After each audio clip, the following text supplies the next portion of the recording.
Assalamualaikum warahmatullahi wabarakatuh. Innal hamdalillah nahmaduhu wa nasta'inuhu wa nastaghfiruh wa na'udzu billahi min syururi anfusina wa min sayyiati a'malina. May yahdihillahu fala mudhillalah wa may yudlilhu fala hadiyalah. Asyhadu an la ilaha illallah wa asyhadu anna Muhammadan abduhu wa rasuluh la nabiyya wa la rasula ba'dah, amma ba'du. Hadirin hadirat jamaah salat maghrib Masjid Baitur Rahman yang kami hormati, terutama jajaran pengurus takmir Masjid Baitur Rahman yang kami muliakan. Pertama dan paling utama, kita bersyukur kepada Allah Subhanahu wa taala dengan mengucapkan alhamdulillahirabbil alamin atas nikmat dan karunia-Nya yang diberikan pada kita, terutama nikmat iman, nikmat Islam, nikmat kesehatan jasmani dan rohani, sehingga pada kesempatan kali ini kita masih diberikan kesempatan untuk silaturahim di dalam majelis ilmu yang mana kita membahas kitab suci Al-Qur'an sampai di surah Al-Baqarah ayat 93. Kemudian tidak lupa kita bersalawat dan mengucapkan salam kepada Nabi kita Muhammad sallallahu alaihi wasallam, Rasul wa Nabiyul Uswah wa Nabiyul Qudwah, yaitu utusan Allah dan Nabi kita yang kita jadikan segala hal yang berkaitan dengan beliau sebagai uswah, yaitu teladan bagi kita. Hadirin hadirat yang kami muliakan, pada pertemuan sebelumnya kita sudah membahas tentang beberapa kisah dan beberapa penjelasan di dalam Al-Quran tentang Bani Israel.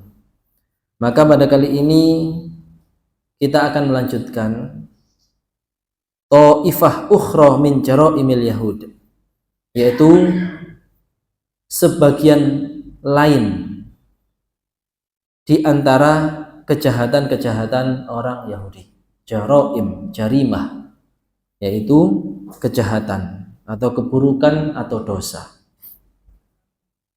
Faqad naqadu al-mitsaq, mereka telah naqadu, yaitu mengingkari. Al-mitsaq yaitu janji yang kuat, sumpah. Jadi ayat 93 dan seterusnya ini masih juga membahas tentang hal buruk orang-orang Yahudi. Hatta rufi'a jabalut tur alaihim, sampai-sampai Allah mengangkat, rufi'a jabalut tur alaihim, diangkat ke atas mereka apa? Jabalut Tur.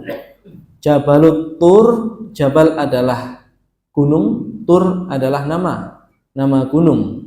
Ada di surat At-Tin yang berbunyi wa turis sinin, yaitu gunung Sinai, tempat di mana Nabi Musa alaihissalam menerima wahyu, yaitu kitab Taurat. Diangkat oleh Allah ke atas mereka, wa umiru an ya'khudhu bima fit Taurah, dan mereka diperintahkan untuk mengambil, artinya tidak boleh membuang, mengambil dengan teguh apa? Semua yang ada dalam kitab Taurat, itu perintah-perintah Allah dan larangan-larangan Allah juga diperhatikan. Fa'adharu al-qabul wa ta'ah, saat itu, saat diancam oleh Allah dengan diangkatnya gunung Sinai ini, mereka azharu al-qabul wa ta'ah, menampakkan penerimaan, manut, at-ta'ah yaitu taat. Nggih, ngoten. Summa adu ilal kufri wal isyan, tapi setelah berjalannya waktu, summa yaitu kata hubung alat tarohi, ada masa jeda. Artinya setelah beberapa saat mereka ternyata adu ilal kufri wal isyan, yaitu kembali kepada kekufuran dan kemaksiatan. Jadi sebelum kita masuk ayat 93, Bapak Ibu, kita bahas korelasi. pembukaan dulu, al-munasabah. Fa'abadu al-ijlah min dunillah. Mereka telah menyembah al-ijlah. Ini sudah pernah kita bahas, tapi ini diulang kembali, yaitu patung anak sapi. Min dunillah, yaitu menyembah selain Allah. Berupa apa? Patung anak sapi. Wa za'amu annahum ahbabullah. Dalam hal seperti itu, dalam keadaan seperti itu, mereka punya keyakinan, punya perkiraan bahwa mereka adalah ahbabullah. Ahbabullah itu orang yang dicintai Allah. Wa annal jannah khalisatun lahum min dunin nas. Dan mereka punya pemikiran, punya keyakinan, punya perkiraan bahwa surga itu hanya diperuntukkan oleh Allah bagi mereka saja. Orang lain la yadkhuluha ahadun siwahum. Tidak ada orang lain selain mereka yang memasuki surga. Wa adawul malaikah al-adhar wa ala ra'sim Jibril alaihissalam wa kafaru bil anbiya war rusul. Jadi keburukannya, dosa besar mereka itu menampakkan penerimaan, menampakkan ketaatan, tapi kembali kepada kekufuran dan kemaksiatan. Lalu dirinci, mereka menyembah patung anak sapi, mereka mengira bahwa mereka adalah orang-orang yang dicintai oleh Allah, dan mereka mengira bahwa surga adalah diperuntukkan hanya untuk mereka, orang lain tidak ada tempat bagi mereka. Lalu mereka juga adawul malaikah al-adhar, bermusuhan atau memusuhi malaikat-malaikat yang suci, terutama siapa? Jibril alaihissalam. Malaikat Jibril dimusuhi oleh mereka. Wa kafaru bil anbiya war rusul, dan mereka kafir terhadap para nabi dan rasul. Wa hakadha sya'nuhum fi sa'iril usur wad duhur. Demikianlah keadaan mereka, yaitu orang-orang Yahudi Bani Israel, fi sa'iril usur wad duhur, dalam semua masa dan waktu. Kalau kita melihat orang-orang Yahudi saat ini, mungkin ada yang konflik di Timur Tengah di Palestina itu, karena memang mereka menganggap mereka adalah orang-orang yang benar. Mereka memusuhi malaikat Jibril karena bagi mereka yang berhak menjadi nabi terakhir adalah dari kalangan Bani Israel, bukan dari kalangan orang Arab, yaitu Nabi Muhammad SAW. Itu tadi al-munasabah atau korelasi pembahasan sebelumnya dengan yang akan kita bahas pada kesempatan kali ini. Bismillahirrahmanirrahim. Wa id akhadna mitsaqakum wa rafa'na fawqakumut tur. Khudhu ma atainakum biquwwatin wasma'u. Qalu sami'na wa 'asayna wa ushribu fi qulubihimul 'ijla bikufrihim. Qul bi'sa ma ya'murukum bihi imanukum in kuntum mu'minin. Ini ayat 93, saya izin bacakan terjemahnya dulu. Dan ingatlah ketika kami mengambil janji dan kami angkat gunung Sinai di atasmu seraya berfirman, pegang teguhlah apa yang kami berikan kepadamu dan dengarkanlah. Mereka menjawab, kami mendengarkan tetapi kami tidak mentaati. Dan diresapkanlah ke dalam hati mereka itu kecintaan menyembah patung anak sapi karena kekafiran mereka. Katakanlah, sangat buruk apa yang telah diperintahkan oleh kepercayaanmu kepadamu jika kamu orang-orang yang beriman. Baik Bapak Ibu yang kami hormati, di sini kita akan sedikit demi sedikit membaca ayat potongan demi potongan katanya.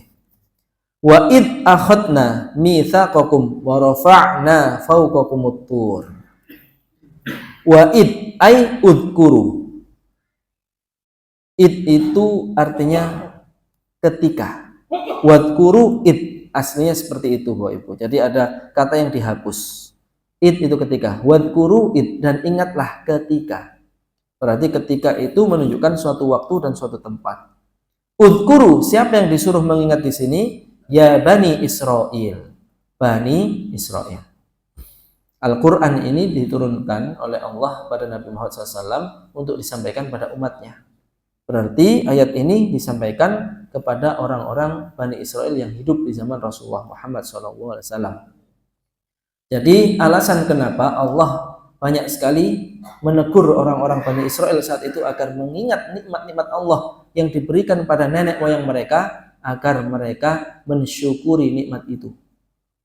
Lalu ingat bahwa yang memberikan nikmat itu adalah Allah Subhanahu wa taala. Ketika sudah tahu Allah itu sangat baik, memberi banyak nikmatnya, apalagi mereka banyak berjanji kepada Allah, maka semestinya balas budi. Kalau kita diingatkan, jangan lupa biyen iku yang membiayaimu sekolah itu lihat Pak Lekmu. Contoh. Tujuannya apa? Biar ingat dan sadar harus balas budi, berbuat baik kepada Pak Leknya dan tidak melupakan jasanya. Di sini diingatkan orang-orang Bani Israel. Ingatlah kalian semua wahai Bani Israel, hina akhadna 'alaikumul ahdal muakkad. Yaitu ketika kami mengambil darimu perjanjian, sumpah yang sangat kuat. Untuk apa? Alal amal bima fit Taurah. Agar mengamalkan apa-apa yang ada di dalam kitab suci Taurat. Terutama beriman kepada Nabi terakhir. Itu Bapak Ibu poinnya. Diingatkan kamu dulu nenek moyangmu diminta oleh Allah, diambil sumpahnya, diambil janjinya.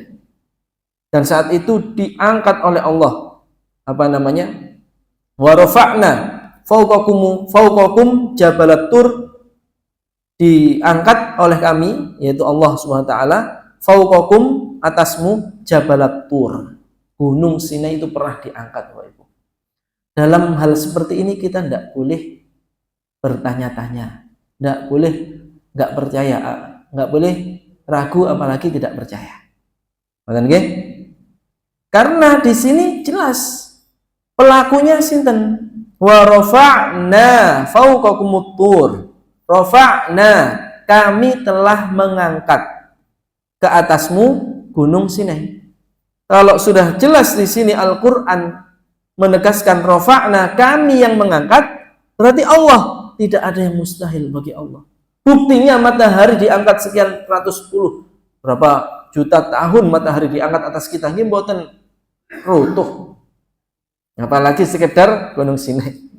Bintang-bintang, planet-planet, rembulan, ini tidak usah jauh-jauh lah Pak. Ciptaan manusia saja bisa terangkat, tidak jatuh, padahal itu besi. Napa niku? Pesawat terbang.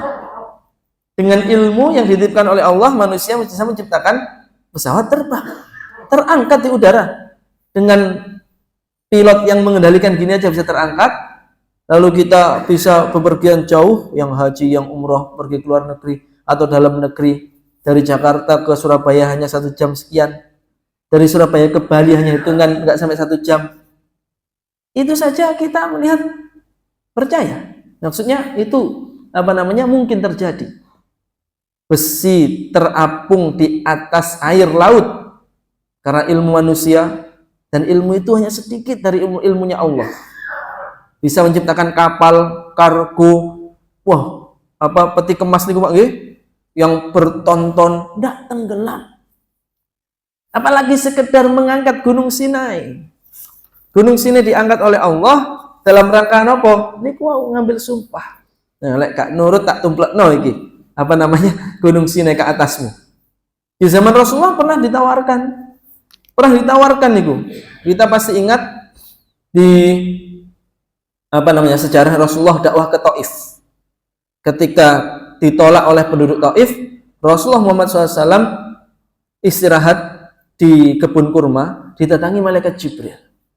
Muhammad, ini loh ditawani malaikat-malaikat penunggu gunung. Sampeyan pilih gunung sing endi untuk kita angkat, kita tumplekkan, kita jatuhkan ke penduduk Taif biar mati semua, karena mereka telah menyakitimu. Berarti itu hal yang mungkin, mudah saja. Apalagi ini Allah Subhanahu wa taala yang berfirman di dalam ayat ini, dan telah kami angkat atasmu gunung Sinai. Di zaman Nabi Sulaiman, panjenengan tahu semua, Nabi Sulaiman bahkan berkata, siapa di antara kalian yang sanggup memindahkan singgasana Ratu Balqis dari tempatnya di negeri Sabak untuk dipindah ke sini. Jin Ifrit angkat tangan, kula saged. Gimana kamu bisanya secepat apa? Qabla an taqum min majlisik. Sebelum Anda bangkit dari tempat dudukmu itu. Min maqamik, sebelum kamu berdiri. Terus Nabi Sulaiman mengatakan, nah, selek ngono aja sewen. Ada yang lain? Ada abdun min ibadillah. Dalam Al-Qur'an sebutkan ada hamba di antara hamba Allah angkat tangan, saya wahai Nabi Sulaiman, seorang yang diberi ilmu oleh Allah. Secepat apa kau bisa memindahkan singgasana Ratu Balqis dari istananya menuju istanaku ini? Qabla an yartadda alaika tarfuk, sebelum panjenengan ketip matanya. Wes oke, silakan. Tak lang tiba ada. Itu manusia, Pak. Itu manusia. Jadi kalau hal-hal di Al-Qur'an ceritakan seperti itu, hak la raiba fih. Tidak ada keraguan sedikit pun dalam Al-Qur'an. Jadi kalau ada kisah seperti itu, Rasulullah sendiri di Isra Mi'rajkan oleh Allah SWT, bisa mengangkat Rasulullah dalam hitungan hanya sebagian malam, perjalanan yang seharusnya ditempuh dalam waktu 2 bulan pulang pergi, itu hanya sebagian malam saja mampu, karena Allah yang memperjalankan Rasulullah, bukan Rasulullah yang memperjalankan dirinya. Maka di ayat ini, wa rafa'na fawqakumut tur, dan kami telah angkat ke atasmu Gunung Sinai. Nah, ini sudah hal yang biasa. Maksudnya ini termasuk keajaiban, hal yang tidak tidak dapat dinalar tapi harus diimani. Nanti gunung diangkat. Nah, contohnya banyak tadi benda-benda langit juga terangkat semua. Ini tidak sampai terjatuh. Bumi ini sendiri pun posisinya di mana di tata surya yang ada juga kita tidak tahu. Apalagi hanya sekedar gunung diangkat. Wa rafa'na fawqakum jabatur qailin khudu ma atainakum biquwah. Ketika Allah mengangkat, jangan dibayangkan seperti makhluk mengangkat suatu, pokoknya waktu itu gunung diangkat, Allah menyeru kepada Bani Israel, khudu ma atainakum biquwah, ay bi azmin wa hazmin, wa illa tarahna al-jabala fawqakum. Ambillah yang kami berikan kepadamu itu, yaitu kitab Taurat, dengan sungguh-sungguh, dengan kuat. Kalau dalam hadis Rasulullah niku, kita diperintahkan oleh Rasulullah berpegang teguh dengan Al-Quran, dengan sunnah, dengan yang dilakukan oleh para sahabat itu, abdu alaiha bin nawajid. Kalau bisa dibahasakan, gigit dengan gigi geraham, angel dicabut, berarti kuat. Berpegang teguh dengan agama itu seperti menggigit sesuatu dengan gigi geraham. Ini orang-orang Bani Israel disuruh pegang Taurat itu, ajaran Taurat itu, genggam sekuat kuatnya. Wa illa niki dalam tafsirnya ini, wa illa apabila kamu tidak berjanji, tarahnal jabal fawqakum. Tarahna itu kami lemparkan gunung ini ke atasmu. Nah, ngoten nggih. Kemudian wasma'u ay sima'a ta'atin wa qabulin. Ambil dan dengarkan. Ambil dengan kuat, sungguh-sungguh, dan dengarkan apa yang ada dalam kitab Taurat. Kalau kita kembalikan pada diri kita, berarti Al-Qur'an. Al-Qur'an ini harus kita ambil, bukan dibuang. Membuang itu berarti tidak mau dengan ajaran yang ada dalam Al-Qur'an. Di antara ajaran Al-Qur'an yang disampaikan oleh Rasulullah SAW adalah mempelajarinya. Termasuk pengajian seperti ini, kita sedang mengamalkan perintah Allah dan Rasulullah, yaitu mempelajari Al-Quran. Kalau kita belajar Al-Quran itu Bapak Ibu, nanti kita harapannya faham, kemudian kita jiwai, kemudian kita amalkan dalam sehari-hari, sehingga kita menjadi sahabat bagi Al-Quran. Apa keutamaan seseorang yang bersahabat dengan Al-Quran? Nanti di hari kiamat Al-Quran menjadi sahabatnya, menjadikan kita sebagai sahabatnya.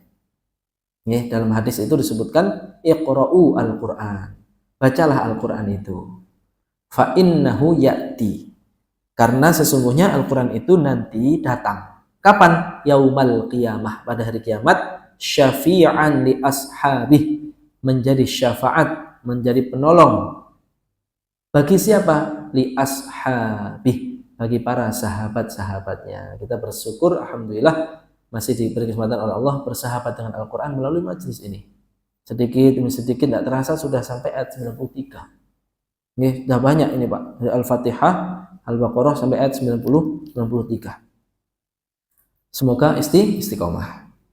Membaca juga termasuk tilawah nggih, deres. Kalau bahasa yang Jawa niku deres. Asline deres niku dari bahasa Arab, darosa. Darosa ya derusu. Artinya apa? Mempelajari. Nggih, sehingga tempat untuk belajar madrasah. Tempat deres niku lho. Nabi yang paling gemar belajar disebut Idris. Soalnya apa? Kata deres sih, ngaten lho. Idris itu simbol nabi yang sering paling nabi pertama kali yang membuat pakaian itu jahit niku Nabi Idris. Banyak belajar disebut Idris, ya nggih. Kemudian di sini disebutkan sima atau atin wa qabulin, mendengarkan kitab Taurat dengan tujuan mentaatinya dan menerimanya. Nah, termasuk kita dengan Al-Quran ini, kita mendengarkan ayat Al-Quran, mendengarkan ajaran-ajarannya adalah pendengaran yang menghasilkan dari diri kita penerimaan, nerimo. Oh, ngene tiba iyo Al-Quran, ketetapan Al-Quran seperti ini. Sami'na wa ata'na. Kita dengar dan kami taati. Wa ta'atin, yaitu mentaati dan menerima. Qalu sami'na wa asayna. Tapi orang-orang Yahudi ini, Bani Israel ini menjawab sami'na, kami dengar. Memang dia dengar. Saat itu dia dengar adharu, apen-apen, pura-pura nerima, pura-pura taat. Tapi setelah itu apa? Wa asayna. Kami dengar firman-Mu ya Allah, tapi kami mendurhakai perintah-Mu. Jadi ini sifat buruknya orang Yahudi, dia menunjukkan ketaatan, tapi setelah itu kembali kepada kekufuran. Wa ushribu fi qulubihimul ijla, ay khalata hubbuhu qulubahum. Nah ini dicelupkan, dicampurkan ke dalam hati mereka itu rasa cinta kepada penyembahan patung sapi betina. Kok sapi betina? Anak sapi, anak lembu. Nggih. Wa taghalghala fi suwaidaiha, dan juga sudah merasuk ke dalam suwaida. Suwaida itu gelapnya hati mereka. Wal murad, maksudnya adalah anna hubba ibadatil ijli imtazaja bidimaihim wa dakhala fi qulubihim. Jadi anna hubba, sesungguhnya hubba itu rasa cinta, rasa suka terhadap napa? Ibadatil ijli, beribadah atau menyembah patung anak lembu tadi, imtazaja. Imtazaja itu sudah tercampur, menyatu dengan apa? Bidimaihim, dengan darah mereka. Ini tentu bahasa kiasan nggih, saking senenge dengan menyembah selain Allah itu sampai bahasakan seperti ini, wa usyribu fi qulubihim. Kalau dalam terjemahan tadi diresapkan, sudah meresap ke dalam hati mereka rasa cinta kepada penyembahan patung anak lembu. Wa dakhala fi qulubihim, rasa cinta itu sudah merasuk ke dalam hati mereka. Kama yadkhulu sibghu fi thawb wal ma'u fil badan. Seperti halnya kalau saub itu pakaian, pakaian itu kalau disablon itu tinta atau bahan sablonannya niku sudah masuk nyampur dengan kainnya. Wa al-ma' fil badan, seperti halnya contoh yang lain, air kita minum masuk dalam badan sudah menyebar ke seluruh badan kita. Nah, ini bahasa bahasa penjelasan bahwa sudah mendarah daging rasa cinta menyembah patung anak lembu itu ke dalam tubuh orang-orang Yahudi. Bikufrihim, kenapa ini terjadi? Ai bisa babi kufrihim, karena memang kekufuran mereka. Kufur itu dulu sudah kita pernah bahas, yaitu menutupi. Artinya sebenarnya hidayah itu oleh Allah sudah diberikan, tapi orang-orang itu menutupi petunjuk itu dengan kebatilan. Dia melihat tapi dia tidak mau menerima. Dia menolak kebenaran itu, padahal dia tahu itu benar. Dulu di awal-awal pembahasan, orang-orang kafir yang ada di zaman Rasulullah itu, innalladzina kafaru sawa'un 'alaihim a'andzartahum am lam tundzirhum la yu'minun. Mereka itu baik diberi peringatan atau tidak sama saja, mereka enggak beriman karena sudah terlanjur benci, terlanjur iri, terlanjur tidak mau menerima kebenaran itu. Padahal mereka tahu itu benar, lalu mereka tutupi kebenaran itu. Maka disebut kafar. Sehingga pernah kita bahas dalam bahasa Inggris, penutup juga disebut dengan cover. Cover itu penutup, okay? Sampul buku itu untuk menutupi buku, okay? Cover.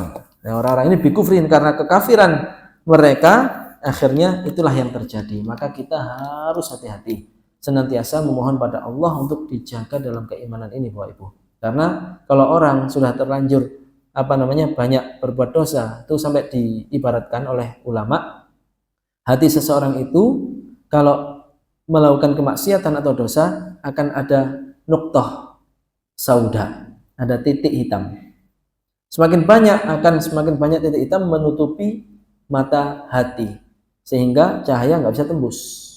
Seperti halnya gelas yang bening, kalau di senter dengan laser itu tembus. Tapi kalau itu keruh, kotor, sulit menembus. Hidayah Allah jangan seperti itu. Maka kita terus membersihkan jiwa, tazkiyatun nafsi, ya, dengan sholat, zikir, ibadah-ibadah sunnah, dengan puasa sunnah, dengan sedekah. Di antara cara melembutkan hati kita biar tidak terjangkit sifat-sifat buruknya, naudzubillah, sampai kafir nih, okay? Yaitu nopo it'amul miskin wa mashu ra'sil yatim.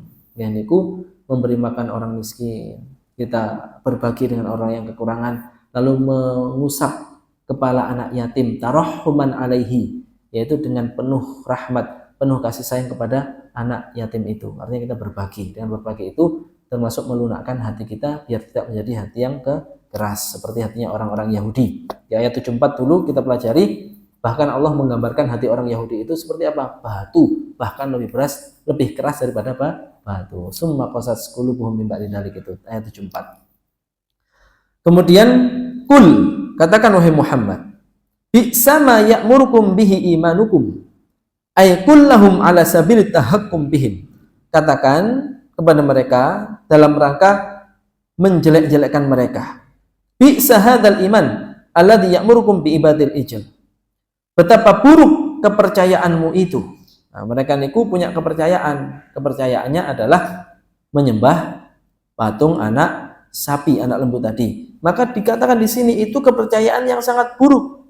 Bi'sa hadzal iman alladzi ya'murukum bi ibadatil ijl, yang telah mengajakmu atau menyuruhmu untuk menyembah patung anak sapi. Nah, di sini Bapak Ibu, jadi kepercayaan yang tidak sesuai itu adalah kepercayaan yang sangat buruk, yang buruk. Nah, di antara kepercayaan buruk itu, kalau di kalangan di Indonesia, khususnya di Jawa, kadang masih ada hal-hal yang sebenarnya itu nggak tahu itu ilmu titen-titenan atau bagaimana. Kadang lek ngene iki gak oleh iki. Contoh saya pernah waktu itu ada orang bangun rumah, ketika mau masang nopo yang segitu kuda-kuda niku, tukangnya mandek sedanten. Yang punya rumah tanya, "Lho, Wak, kok gak kerja, Wak?" "Iki wis mlebu wulan iki." "Oh, bulan Hijriah nggih." "Gak wani aku, Mas." "Lho, kenapa?" "Wis gak wani ku wulan akeh celokone. Engko lek tak pasang omah kobongan, kebakaran loh." Nah, ini hal-hal yang mungkin titen-titenan. Pernah terjadi seperti itu, kok banyak yang terjadi pada bulan itu, akhirnya disimpulkan. Padahal kalau kita yakin pada Allah bahwa bismillahilladzi la yadurru ma'asmihi syai'un fil ardi wala fis sama'i huwas samiul alim, itu sudah cukup. itu zikir yang diajarkan oleh Rasulullah, dibaca di pagi hari dan sore hari 3 kali. Bismillahilladzi la yadurru ma'asmihi syai'un.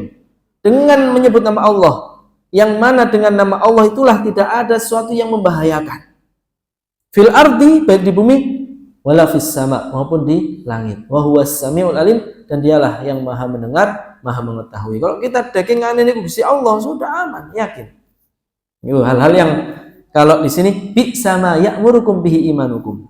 Betapa buruk kepercayaanmu itu. Nah, hal-hal seperti itu mungkin banyak contohnya, banyak contohnya. Tapi itu memang kalau saya teliti, saya tanya, saya cari tahu, titen-titenan. Titen-titenan itu artinya bisa jadi terjadi, bisa jadi tidak. Maka bagi kita kalau bismillah yakin kepada Allah, insya Allah itu aman. Jadi wah iki bahaya iki, gak kerja, gajine melaku terus iki, nah, pasang aja Mas. Pasang Pak.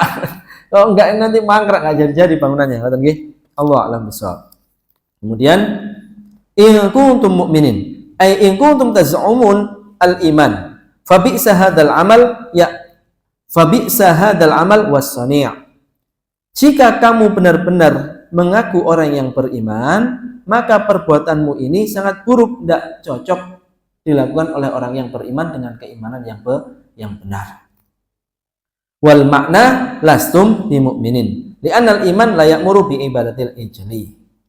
Artinya dengan kata-kata ini di akhir ayat ini lastum bimu'minin, maka bisa disimpulkan bahwa kamu wahai orang Yahudi bukanlah orang yang beriman. Karena kalau beriman tidak akan mungkin iman itu kalau benar menggerakkan dirimu atau menjadikan kamu sebagai orang-orang yang menyembah selain Allah Subhanahu wa taala. Qul in kanat lakumud darul akhiratu indallahi khalisatan min dunin nasi fatamannawul mauta in kuntum shadiqin. Ini ayat 94 yang artinya, katakanlah Muhammad, jika negeri akhirat di sisi Allah, artinya surga itu khusus untukmu saja, bukan untuk orang lain, maka mintalah kematian jika kamu orang yang benar. Nah ini dijawab dengan ayat 95, walay yatamannauhu abadan bima qaddamat aydihim wallahu alimun bidzalimin. Tetapi mereka tidak akan menginginkan kematian itu sama sekali karena dosa-dosa yang telah dilakukan dengan tangan-tangan mereka, dan Allah Maha mengetahui orang-orang yang zalim. Ini tadi terjemahnya Ibu-ibu, kita akan baca tafsirnya. Katakanlah wahai Muhammad kepada mereka, in kanatil jannatu lakum khassah. Sekiranya surga itu benar-benar sesuai dengan prediksimu, hanya diperuntukkan oleh Allah untukmu saja, khusus untukmu, la yusyarikukum fi na'imiha ahadun kama za'amtum, tidak mengikuti kalian dalam kenikmatan surga itu seseorang selain kalian, seperti yang kalian viralkan itu, fatamannawul maut in kuntum shadiqin, ai ishtaqu al maut, maka sekarang kamu minta kepada Allah agar dimatikan. Kalau mau memang surga itu untukmu saja, lah ngapain lama-lama di dunia, sudah mati ya sekarang, dan sana buktikan apakah kamu benar-benar menjadi ahli surga. Yuwasilukum ilal jannah, karena dengan kematian itu kamu akan sampai ke surga. Li'anna na'ima hadhil hayah la yusawi syai'an idza qisa bi na'imil akhirah. Karena meskipun sangat banyak kenikmatan di kehidupan dunia ini, itu tidak ada bandingnya jika dibandingkan dengan nikmat akhirat. Wa man ayqana annahu min ahlil jannah ishtaqa ilaiha. Dan barang siapa yang yakin, sangat yakin bahwa dia adalah penghuni surga, pasti dia akan rindu untuk segera menuju ke sana. Maka caranya adalah meninggal dunia. Karena kalau ahli surga pasti di kuburan juga sudah mendapatkan kenikmatan. Karena al-qabru babul akhirah. Kubur itu, alam kubur itu pintu menuju alam akhirat. Kalau orang sudah insya Allah ini jaminannya adalah surga, jangankan di alam kubur, masih di alam dunia sakaratul maut itu bisa ditampakkan surga. Nah, dan itu ada di dalam Al-Quran. Allah memuji orang-orang yang istiqomah dengan firman-Nya seperti ini. innal ladzina qalu rabbunallahu tsumma istaqamu. Sesungguhnya orang-orang yang mengatakan dengan penuh keyakinan Rabbunallah, Tuhan kami adalah Allah, tsumma istaqamu, kemudian mereka istiqomah. Tatanazzalu alaihimul malaikah. Malaikat akan datang kepada mereka, kepada orang-orang ini yang istiqomah ini. Tatanazzalu malaikatu alla takhafu wa la tahzanu. Malaikat datang mengatakan alla takhafu, jangan kamu takut, wa la tahzanu, jangan kamu sedih. Wa absyiru, dan berbahagialah bil jannah, dengan surga allati kuntum tu'adun, yang telah dijanjikan oleh Allah untuk kalian. Nah, ini kalau tafsirnya pernah saya baca, malaikat turunnya ini kapan? Katanya untuk menghibur loh, ketika sakratul maut. Ada yang mengatakan ketika di alam kubur, ada yang mengatakan ketika dibangkitkan dari alam kubur. Maka ada yang menyimpulkan bisa jadi pada 3 waktu itu malaikat datang terus mendampingi orang yang istiqomah ini. Dalam suatu riwayat ada seorang sahabat yang sangat istiqomah, dia itu ketika meninggal sampai terucap sesuatu yang tidak dapat difahami oleh istrinya yang mendampingi saat itu. Rasulullah diberitahu seperti itu, akhirnya diturunkan ayat ini lalu dijelaskan sesungguhnya suamimu tadi ditampakkan surga. Itulah sampai ngelintur. Ya Allah, ngoten niku. Nggih, jadi bisa jadi nggih, dengan dari ayat tadi itu malaikat mendatangi orang sakratul maut, orang-orang yang istiqomah ini, sehingga ditampakkan jangan takut. Jangan takut terhadap alam kubur. Wala tahzanu, jangan sedih terhadap alam dunia yang kamu tinggalkan. Wa absyiru, jangan bahagialah ini loh, pahalamu nanti di surga, ditampakkan sehingga tersenyum. Kadang ada orang meninggal tersenyum, kelihatan bahagia, damai. Memang ada Bapak-bapak orang-orang yang kesejahteraannya, kebahagiaannya tidak putus hanya di alam dunia. Di alam barzakh mereka bahagia. Di alam akhirat mereka jauh bahagia lagi. Itu kalau dari ayat 15 surat Maryam disimpulkan dengan janji Allah kepada Nabi Yahya yang berbunyi wassalamun alaihi yauma wulida wa yauma yamutu wa yauma yub'atsu hayya, dan kesejahteraan baginya, keselamatan baginya, kebahagiaan baginya pada hari wulida. Wulida itu dilahirkan. Lahir berarti hidup di dunia, dia sejahtera, dia bahagia, dia enak. Wa yauma yamutu, dan pada hari dia meninggal. Meninggal berarti alam kubur, alam barzakh, dia sejahtera, dia bahagia, dia tentram.